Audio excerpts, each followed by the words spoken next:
17 दिनों तक बेहद मुश्किल ऑपरेशन चला उत्तरकाशी की सिलक्यारा टनल में।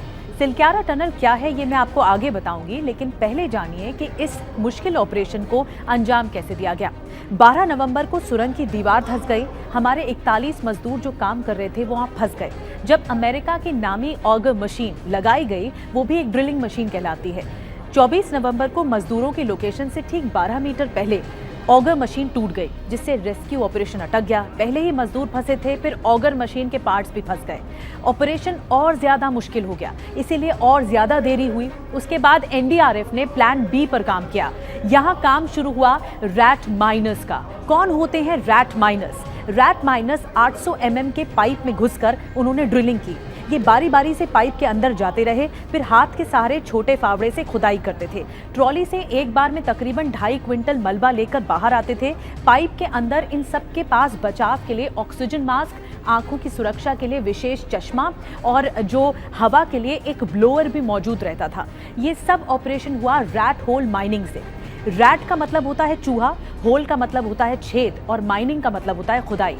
मतलब से ही साफ है कि छेद में घुसकर चूहे की तरह खुदाई करना। इसमें पतले से छेद से पहाड़ के किनारे से खुदाई शुरू होती है और पोल बनाकर धीरे धीरे छोटी हैंड ड्रिलिंग मशीन या फिर छोटे छोटे जो टूल्स होते हैं इसके सहारे ड्रिल किया जाता है। हाथ से ही मलबे को बाहर निकाला जाता है। रैट होल माइनिंग नाम की जो प्रक्रिया होती है, इसका इस्तेमाल आमतौर पर जो कोयले की खदानें होती हैं वहां पर होता है, जैसे कि झारखंड, छत्तीसगढ़ या फिर उत्तर पूर्व में रैट होल माइनिंग जमकर होती है। लेकिन रैट होल माइनिंग काफी खतरनाक भी होती है, बहुत खतरनाक काम है, इसलिए इसे कई बार बैन भी किया जा चुका है। ये सबसे मुश्किल रेस्क्यू ऑपरेशन में से एक था। मजदूरों को पिछले 16 दिन से 6 इंच के पाइप के जरिए खाना और जरूरी सामान भी पहुंचाया जाता रहा।